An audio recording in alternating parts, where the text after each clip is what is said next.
Hello बच्चों, तो चलिए प्रश्न देखते हैं। और प्रश्न है, घरेलू स्रोतों से उत्पन्न होने वाले दो जल प्रदूषक बताइए। ठीक है, तो जो हमारे घरों में उपयोग होने वाली चीजें हैं वहां से ऐसे कोई दो जल प्रदूषकों के उदाहरण हमें देने हैं जो कि घरों से उत्पन्न होते हैं। ठीक है, तो चलिए हम इस प्रश्न को हल करेंगे। और सबसे पहले इसकी जो मुख्य अवधारणा है वो हम यहाँ पर नोट कर लेते हैं। तो यह जो हमारा प्रश्न है यह जल प्रदूषण से संबंधित है, इसीलिए हम यहाँ पर इस प्रश्न की जो मुख्य अवधारणा है वो यहाँ पर नोट कर लेते हैं, जो कि होगी जल प्रदूषण। ठीक है, तो हमें पता है कि जल प्रदूषण क्या होता है। ठीक है, तो जल में जो विनाशकारी तत्व होते हैं, ठीक है, तो विनाशकारी तत्वों का जल में मिश्रित होना ही क्या कहलाता है, हमारा जल प्रदूषण कहलाता है। या फिर यहाँ पर हमने इस तरीके से परिभाषा लिखी हुई है कि जल में विषैले पदार्थों का घुल जाना जिससे जल की गुणवत्ता में कमी आती है, उसे ही हम क्या कहते हैं, जल प्रदूषण कहते हैं।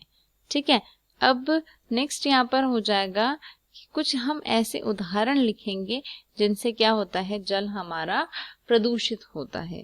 ठीक, तो इसमें हम बात करते हैं सबसे पहले अपने घरेलू कुछ ऐसे स्रोतों के नाम या घरेलू कुछ ऐसे पदार्थों के नाम जिससे क्या होता है, जल प्रदूषित होता है। तो सबसे पहले हमारे पास आ जाता है सीवेज। ठीक है, जो हमारा घरेलू क्या होता है, सीवेज होता है। यानी हम घर में जो भी गंदगियां जो है जो बह रही घर से बाहर, हम सीवेज के थ्रू या सीवर लाइन के थ्रू हमारे घर से वह निकल रहा है, किंतु क्योंकि वह गंदगी जो है आगे जाकर नालों में, नालों के थ्रू जो है आगे जाकर नदियों में मिलने वाला है और फिर समुद्र में वह मिल जाएगा, तो इससे क्या होता है, जल प्रदूषित होता है। तो सबसे पहला जो इसका कारण है वह हो जाएगा घरेलू सीवेज, घर से निकलने वाला मल। दूसरा हमारा इसका जो कारण हो सकता है वह हो सकता है जैसे हम घरों में साबुन का इस्तेमाल करते हैं। ठीक है, या बात करें डिटर्जेंट का इस्तेमाल करते हैं, तो यह डिटर्जेंट या यह साबुन भी जो है इसी सीवेज के साथ मिक्स होकर, इसके साथ मिश्रित होकर आगे जाकर जल को प्रवाहित करता है।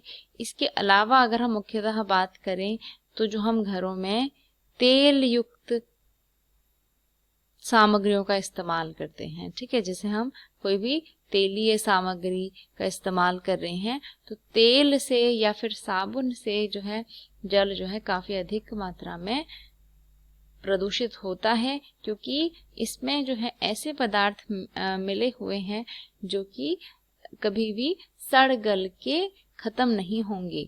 ठीक है, वो हमेशा ही क्या रहेंगे, जल को प्रदूषित करते रहेंगे, कभी सड़ेंगे या फिर गलेंगे नहीं। ठीक है, इसके अलावा अगर हम बात करें तो जैसे हम अपने घरों में अगर कृषि करते हैं तो उसमें हम जो फर्टिलाइजर इस्तेमाल करते हैं या फिर जो खाद इस्तेमाल करते हैं, जैसे यूरिया एक प्रकार की अजैविक खाद है। ठीक है, तो इस तरीके के जब हम अजैविक खाद का इस्तेमाल करते हैं तो इससे भी क्या होता है, जल प्रदूषित होता है। ठीक है, तो हम यहाँ पर लिख सकते हैं यूरिया आदि अजैविक खाद, इससे भी क्या होता है, जल का प्रदूषण होता है। तो ये कुछ कारण हैं, ये कुछ स्रोत हैं जिनके द्वारा जल का प्रदूषण होता है। हमें प्रश्न में किन्हीं दो स्रोतों के विषय में पूछा गया है, तो इन्हीं के अंदर से हम कोई भी दो स्रोत, ये सभी घरेलू स्रोत ही हैं, तो वो लिख सकते हैं। जैसे साबुन है, तेल युक्त सामग्रियां हैं, यूरिया है, घर से निकलने वाला मल है, सीवेज है, तो सीवेज के अंतर्गत ही ये सभी प्रदूषक आ जाएंगे।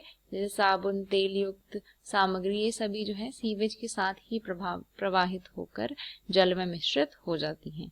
तो यही ये जो उदाहरण है यही आपके इस प्रश्न का सही उत्तर हो जाएंगे, जो कि है सीवेज, साबुन, डिटर्जेंट या फिर तेल युक्त सामग्री आदि। ठीक है, तो मैं आशा करती हूँ आपको इस प्रश्न का उत्तर समझ में आया होगा। धन्यवाद।